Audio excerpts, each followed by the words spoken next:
शुक्रवार के दिन अगर शंकर के मंदिर में जल चढ़ाया जाए तो नारी का अखंड सौभाग्य होता है। आपके घर में छोटा सा शिवलिंग विराजमान, निवेदन है जहां पर भी शिवलिंग आपके घर में विराजमान है, अगर छोटी सी कटोरी में एक बेलपत्र को आप नीचे रखिए, छोटी सी कटोरी उस बेलपत्र के ऊपर रखकर उसमें थोड़ा सा मधु शहद शंकर भगवान की साक्षी में शिव जी के सामने अगर शुक्रवार की शुक्रवार रखना प्रारंभ कर दो, धीरे धीरे संपदा की वृद्धि अपने आप होना प्रारंभ हो। और शुक्रवार के दिन माता लक्ष्मी के लिए अग्नि में आहुति दीजिए।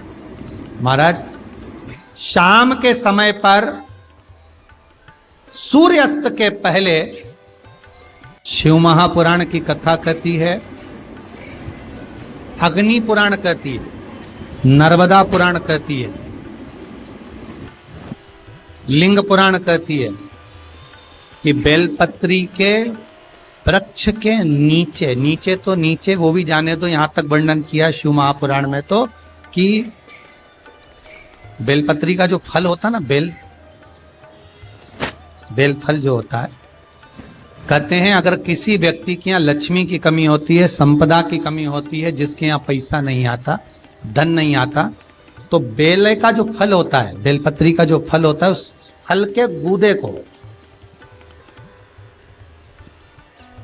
बेलपत्री के फल का गुर्दा निकाल लो, सुखा लो, गाय के घी में उसको डुबो लो और शुक्रवार के दिन माता लक्ष्मी के लिए अग्नि में आहुति दीजिए। महाराज, शाम के समय पर सूर्यास्त के पहले ये जो आहुतियां हम बेले के गुर्दे के फल की गाय के घी में डुबोकर माता लक्ष्मी और भगवान विष्णु के नाम से देते हैं, महाराज 2 या 3 शुक्रवार करोगे, लक्ष्मी की कभी कमी नहीं आती, संपदा बढ़ती है। एक प्रयोग और कर कर देखना, कभी अगर मौका मिले आपको तो प्रयोग कर कर देखिए। लिंग पुराण के अंदर लिखा हुआ है, शिव पुराण में, लिंग पुराण में और स्कंद पुराण में कहा गया है कि अगर किसी ने बेले के फल को, बेले के फल का अगर थोड़ा सा भी गुर्दा पाया है, बेले के फल को खाया हो या बेल का रस पिया हो या बेल के फल का जूस पिया हो, अगर वो व्यक्ति का अनायास किसी कारणवश प्राण भी छूट गए हो, तो शिव महापुराण की कथा कहती है कि 27 दिन तक वो बेल के फल का रस उसके नस नस में रहता है, तो उस व्यक्ति को यम नहीं छूते, वो कैलाश पर निवास करता है। मर भी जाता है तो अधोगति में नहीं पड़ता, नरक नहीं भोगता, वो बैकुंठ पद का कामी हो, बैकुंठ का निवासी।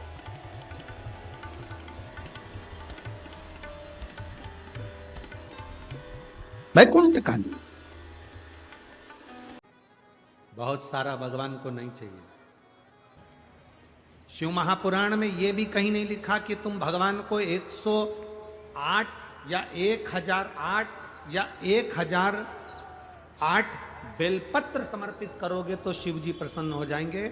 शिव महापुराण की कथा तो यहां तक कहती है, एक बेलपत्र की पत्ती को आप अगर बीच में से, ये एक बड़ी पत्ती, उसके बीच में 2 पत्ती और 2 पत्ती के बीच में जो गैप है, बीच पत्ती में, इस पत्ती और 2 पत्ती के बीच में जो जगह है, अगर आप इस पत्ती को यहां से स्पर्श कर कर, इस पत्ती को यहां से स्पर्श कर कर शंकर भगवान के शिवलिंग पर अगर आप श्री शिवाय नमस्तुभ्यम कहकर, पंचाक्षर मंत्र नमः शिवाय कहकर, षडाक्षर मंत्र ओम नमः शिवाय कहकर यदि शंकर के शिवलिंग पर समर्पित करते हो तो वो 108 बेलपत्र का काम कर जाती है। पकड़ने का स्थान देखिए,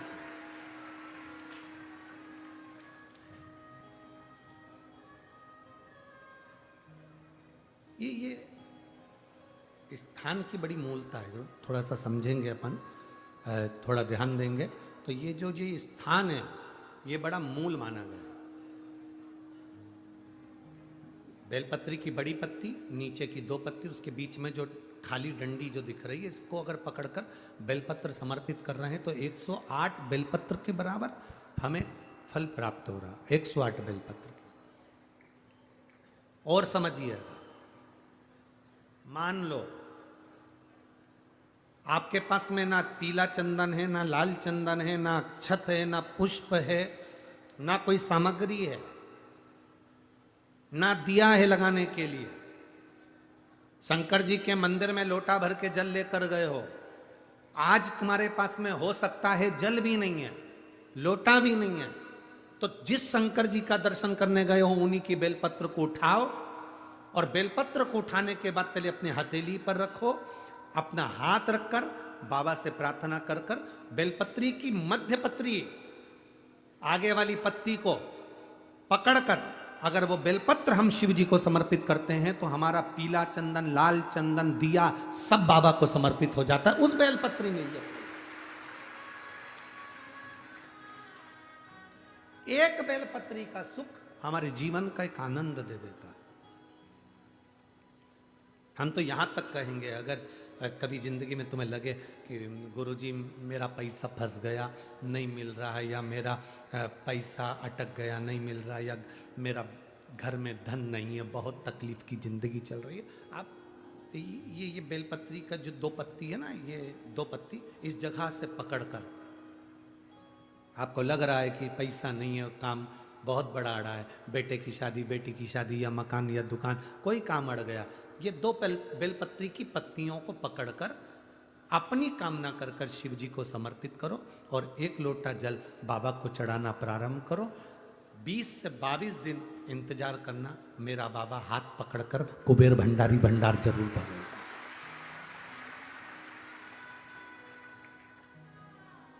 दो पत्ती को पकड़कर, लोग कहते हैं ब्रह्मा विष्णु महेश हैं बेलपत्री में, शिव जी के 3 नेत्र हैं बेलपत्री में, शंकर भगवान के त्रिशूल की 3 कोर है बेलपत्री में। हम कहते हैं अभी थोड़ा आप स्मरण करेंगे, अगर आप शिव महापुराण को अच्छे से पढ़ेंगे तो आपको ज्ञात होगा, कुबेर को धन देने वाले कौन है? बोलते जाओ जरा जमकर, कुबेर भंडारी, कुबेरेश्वर महादेव, मतलब शिव शंकर कुबेर को धन देते हैं। जिस समय पर भगवान विष्णु संपूर्ण विश्व के कल्याण के कार्य करने लगे, कुछ नहीं हाथ में रहा, तब लक्ष्मी से उन्होंने धन लिया। आपने वहां तिरुपति बालाजी की कथा सुनी होगी, लक्ष्मी से धन लिया। लक्ष्मी, इन जीवों के कल्याण के लिए तू मुझे धन दे दे। लक्ष्मी ने धन दिया। एक दिन नारायण ने पूछ लिया लक्ष्मी से, लक्ष्मी मैं नारायण, मेरे पास भी संपदा की कमी नहीं, पर तेरे पास लक्ष्मी इतनी संपदा कहां से आती है? तेरे पास इतनी संपदा कहां से आती है? लक्ष्मी जी कहती हैं, मेरी मां ने, मेरे पिता ने मुझे केवल एक ही बात सिखाई थी, किसी के आगे हाथ नहीं फैलाना है, शंकर की स्तुति करना है।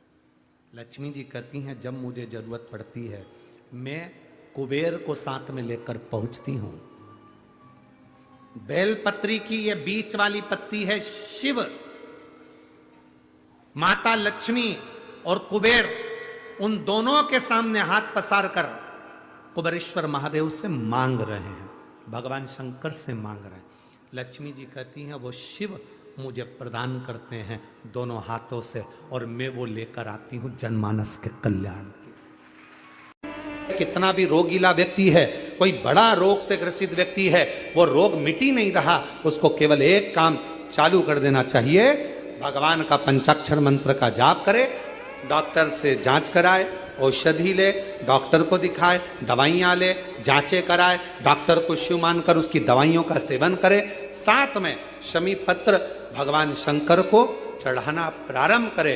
शमी पत्र यदि वो प्रतिदिन नहीं चढ़ा सकता तो सोमवार, शनिवार, कुछ अष्टमी, प्रदोष, शिवरात्रि ऐसी तिथियां हैं जिस दिन भगवान शंकर को शमीपत्र अगर चढ़ाया जाता है तो व्यक्ति के जीवन का कैसा भी रोग हो वो धीरे धीरे समाप्त होता चलेगा। शमीपत्र विष्णु पुराण कहती है, स्कंद पुराण कहती है महाराज कि भगवान नारायण स्वयं इस जड़ के नीचे अपना विश्राम करते हैं महाराज, इस जड़ के नीचे। प्रयास करा करो, एक चुटकी हल्दी, कितनी? मात्र एक चुटकी हल्दी, आंवले के वृक्ष के नीचे भगवान हरि हर महादेव, कौन से महादेव हैं? हरि हर महादेव के नाम से रखकर उस पर पूर्व मुख कर कर, पूर्व की ओर मुख कर कर जल समर्पित करना प्रारंभ कर दीजिए। आप अगर प्रयास करेंगे शुक्रवार की शुक्रवार करें या नवमी की नवमी करें, अष्टमी की अष्टमी करें, प्रदोष की प्रदोष कर लें। शुक्रवार के दिन बेलपत्री के वृक्ष के नीचे बैठकर घृत का दिया लगाकर शरीर में जो रोग है उसका स्मरण कर कर शंकर जी से विनय कर कर, हे भोलेनाथ आपने शुक्र देवता को संजीवनी मंत्र दिया है तो क्या आप मेरे को वो मंत्र प्रदान नहीं करोगे? मेरे रोग, मेरी बीमारी, मेरे दुख को आप नहीं हरोगे? शिव से कहो ये शरीर आपने दिया है और भजन करने के लिए दिया है, स्मरण करने के लिए दिया है, कीर्तन करने के लिए दिया है, तो संभालोगे भी आप। और बेलपत्री की ओर मुख कर घी का दिया लगाकर महामृत्युंजय मंत्र का स्मरण कर लेने पर धीरे धीरे धीरे धीरे धीरे धीरे वो रोग समाप्ति की ओर आता चले जाता है। जिसके घर में संपदा की कमी होती है, जिसके घर में कर्जा बढ़ जाता है, लक्ष्मी नहीं आती, बहुत टेंशन की जिंदगी जीता है मनुष्य, व्यापार चल नहीं रहा, बहुत तकलीफ का जीवन चल रहा होता है, तो आज भी नियम है महाराज कि सोमवार शुक्रवार ये 2 बार ऐसे हैं, इन 2 बार को यदि कटोरी में थोड़ा सा शहद रखकर, मधु रखकर यदि लक्ष्मी जी का स्मरण किया जाए और माता लक्ष्मी जी का स्मरण कर कर एक लाल पुष्प उस कटोरी के सम्मुख में माता लक्ष्मी का नाम लेकर रखा जाए और बाद में वही शहद, वही मधु और वही पुष्प सोमवार का दिन और शुक्रवार के दिन लक्ष्मी का पूजन कर कर, स्मरण कर कर, दूसरे दिन शुक्रवार के दिन पूजन करें, शनिवार के दिन उस मधु का, उस पुष्प का विसर्जन करें, सोमवार के दिन पूजन करें लक्ष्मी जी का स्मरण कर कर, और मंगलवार के दिन अगर विसर्जन करें, 5 या 7 सोमवार या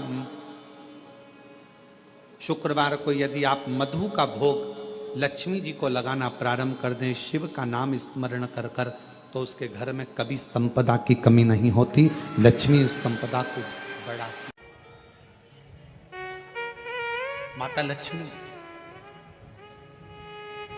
एक बार भगवान विष्णु से प्रश्न करी है कि ये सारा ठाट भगवान नारायण आपको बैकुंठ का राज्य कैसे मिला, आप बैकुंठ के अधिपति कैसे बने, आपको ये बैकुंठ कैसे प्राप्त हुआ?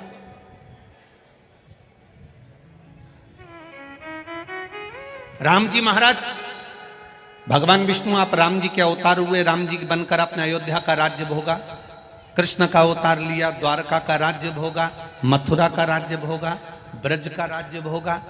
आखिर आपको ये राज्य हर घड़ी, हर पल, हर क्षण कैसे प्राप्त होते हैं, किस तरह से? भगवान विष्णु से माता लक्ष्मी ने प्रश्न करा है विष्णु पुराण के अंतर्गत, और कुर्म पुराण में भी, कुर्म पुराण में भी इसका वर्णन प्रश्न किया। यह आपको सुख कैसे मिल जाता है?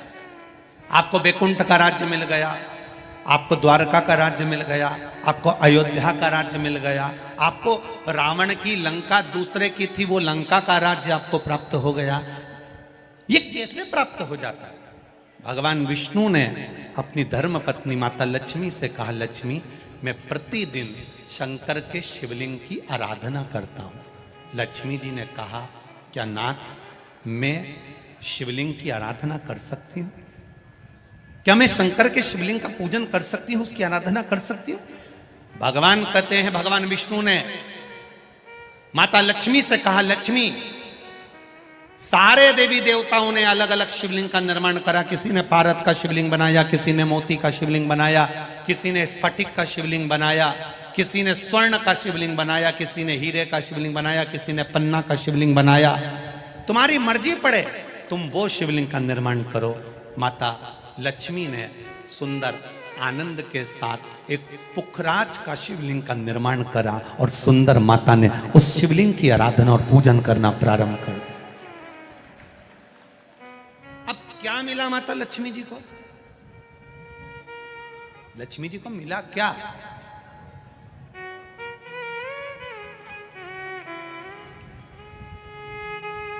क्या प्राप्त हुआ माता लक्ष्मी जी?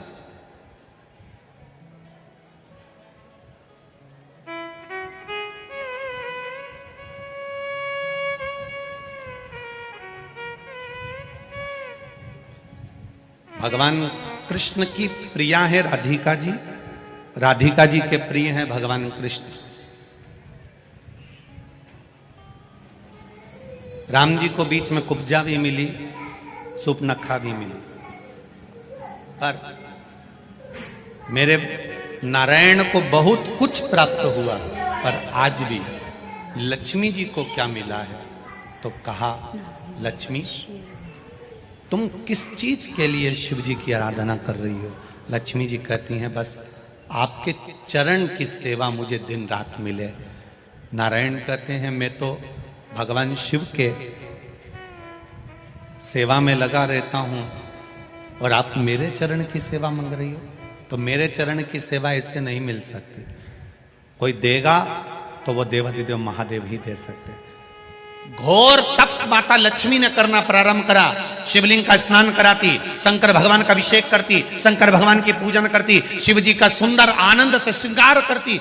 मेरे देवाधिदेव महादेव, मेरे कालाधिपति महाकाल राजा, मेरे विश्वनाथ भगवान स्वयं उस शिवलिंग में से प्रकट होकर बोले, लक्ष्मी तुम्हें क्या चाहिए? लक्ष्मी जी कहती हैं, प्रभु आपने मेरा विवाह नारायण के साथ तो कर दिया, पर नारायण दिन रात आपकी सेवा में लगे रहते हैं, तो उनके चरण मुझे नहीं मिल पाते। शंकर भगवान ने कहा, मैं वचन देता हूं लक्ष्मी, तू नारायण के चरणों में सदा विराजमान मिलेगी।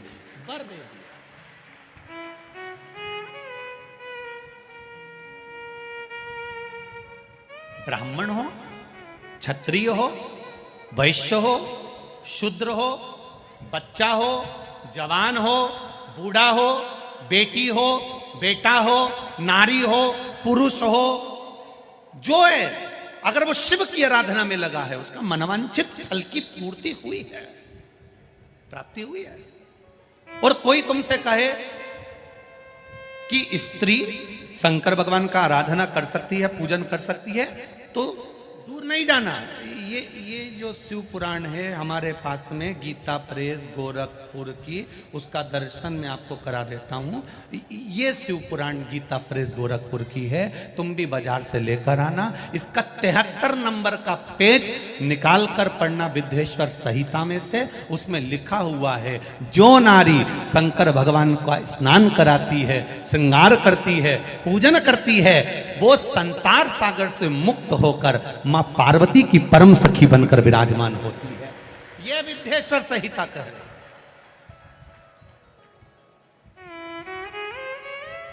और इसी शिव महापुराण का 73वें नंबर का पेज पढ़ने के बाद में 75 नंबर पेज को पढ़ना विद्येश्वर संहिता का। उसमें लिखा है, जो शंकर भगवान को जल चढ़ाकर उस जल का आचमन करता है, वो 3 ताप से दूर हो जाता है। ये मेरा निवेदन है आस्था चैनल वालों से। पन्ना मैं निकाल रहा हूं और उसको मैं लाइन से अक्षरों पर लाइन दिखा रहा हूं। मेरा निवेदन है, आप भी बताना कि शंकर जी पर जल चढ़ाकर पीने का कितना लाभ है। प्रश्न नंबर 75।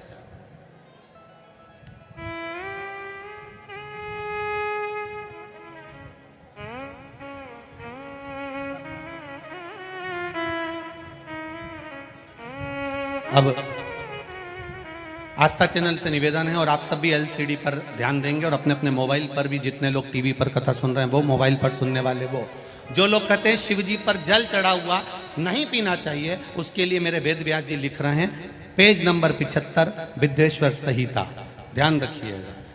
जो मनुष्य, उंगली पर ध्यान देंगे जो टीवी पर चल रही है, जो मनुष्य शिवलिंग को विधि पूर्वक स्नान कराकर उस स्नान के जल का 3 बार आचमन करता है, उसके कायिक, वाचिक और मानसिक तीनों प्रकार के पाप शीघ्र नष्ट हो जाते हैं। ये शिव पुराण। अब शंकर भगवान के शिवलिंग पर चढ़ा हुआ नैवेद्य, शंकर भगवान के शिवलिंग पर चढ़ा हुआ प्रसाद खा सकते हैं कि नहीं खा सकते? कोई कहता है महाराज जी स्वान की योनि हो जाएगी, कुत्ता बन जाओगे, कोई कहेगा ये बन जाओगे, कोई कहेगा वो बन जाओगे। अब उसको पढ़िए, पेज नंबर 75 शिव महापुराण विद्येश्वर संहिता, मेरी उंगली चल रही वहां पर ध्यान देना। भगवान शिव का नैवेद्य अग्रह है। इस भगवान भावना को मन से निकाल दें कि शिव जी का चढ़ा हुआ प्रसाद नहीं खाया जाता, ये भावना मन से निकालें। शिव के नैवेद्य को देख लेने मात्र से भी सारे पाप दूर हो जाते हैं, खाने की तो बात ही दूसरी है। अब क्या लिखा है अगली लाइन, उसको खा लेने पर तो करोड़ों पुण्य अपने भीतर आ जाते हैं।